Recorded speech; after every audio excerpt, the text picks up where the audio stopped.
শীত তো চলে আইছে, এবার শীতে কি পরিকল্পনা করছেন? মার্কেট থেকে মোটা কম্বল কিনে আনবো, তারপরে নাকে তেল দিয়ে ঘুমাবো। ভাই তো বিদেশ থাকে, একা একা কম্বল গরম করতে পারবেন?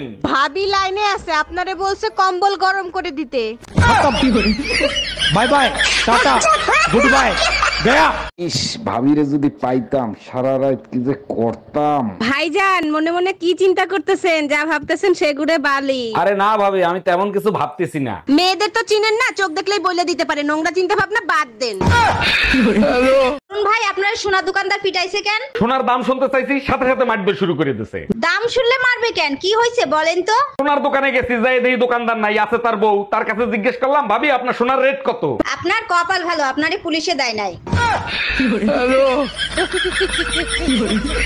বউ থাকতে আশেপাশের ভাবিদের দেখো, তোমার লজ্জা করে না? পাশের বাড়ির ভাবিরে দেখো, এত সুন্দর। ভাই তো সপ্তাহে 10 দিন রোমান্স করে। 1 মিনিট, সপ্তাহে তো 7 দিন হয়, 10 দিন পাইলা কোথায়? বউ সুন্দর হলে পুরুষ মানুষ ওভার টাইমও করতে পারে। আচ্ছা জান, তুমি আমাকে প্রথম কবে ভালোবেসেছিলে? যেদিন আমার বুদ্ধি ঘাস খাইতে গেছিল। ব্যাপার ভাইজান, মন খারাপ কেন? কি হয়েছে? আর ভাবি বলেন না, পেট দিন দিন বড় হয়ে যাচ্ছে। কি করি বলেন তো? ভাই আপনি এক কাজ করেন, সিজার করে ফেলেন। আচ্ছা ঠিক আছে। এই তোমার হাতে কি হয়েছে? হাত কাটতে তোমার নাম লেখছি। এ তো খুব ভালো কথা, তা বাইন্ধে রাখছো কেন? নামের বানান ভুল করছি। মানে কি? কি নাম লিখছো? সুমার জায়গায় রুমা। ওই হাত আমি কাটতে ফালাবো। Bye bye, tata, goodbye. কিছু খাইতে ইচ্ছে হচ্ছে, পেট ভরে গেছে। দেখো 4000 টাকাতে শাড়ি কিনে আনছি, অনেক সুন্দর না? টাকা দিলাম 2000, 4000 দিয়ে শাড়ি কিনলে কি করে? মেয়েদের বুদ্ধি বলে কথা, আমরা সব করতে পারি। 1 মিনিট, তোমার সাথে না মা গেছিল? মা কোথায়? শাড়ির দোকানে রাইখে আসছি, তুমি টাকা দিয়ে মাকে সারাই নিয়ে আসো।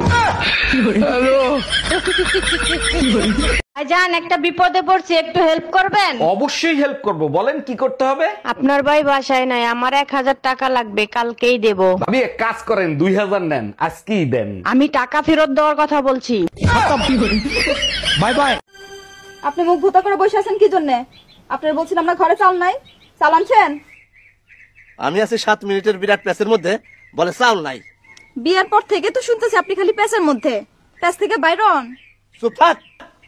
সব সময় তুই তো কারি চিৎকার, আমি তো বান্দি না। অবশ্যই বান্দি, তুই বান্দি, তোর যে বোন আছে সেও বান্দি, তোরা বান্দি বংশ। বান্দি বংশের সাথে সংসার করতেছেন কি জন্য? আর করবো না, যা। আসসালামু আলাইকুম ভাবি, ভালো আছেন? ওয়ালাইকুম আসসালাম, আমি ভালো আছি, আপনি ভালো আছেন? ভাবি আপনার ছোট বোনটাকে না আমার খুব ভালো লাগে, আমার সাথে বিয়ে দিয়ে দেন। ওই চেহারা আর রূপবানের পাট নিয়েন না, কি যোগ্যতা আছে আপনার? আরে ভাবি, আমি রাতের অন্ধকারে মোবাইলে চার্জার ঢুকাইতে পারি। আব্বা তোমার একটা কথা জিগাই। কি কথা আব্বা? জিগাও। আব্বা তুমি আঙ্গর আম্মারে কি দিকে বিয়া করছিলা? ও, তোর আম্মার যে গালে একটা তিল আছে না, ওই তিল্লা দিকা তোর আম্মারে বিয়ে করছিলাম। এই ছোট্ট একটা বস্তুর লেগে তুমি বুঝতে একটা সমস্যা আঙ্গর বাড়িতে আনলা। আজকে রাতে কিন্তু না করবা না, 1 সপ্তাহ ধরে না করতেছো। 1 সপ্তাহকে 1 মাস হয়ে গেল আমি এগুলা কাম করা হব না। যে শীত পড়ছে।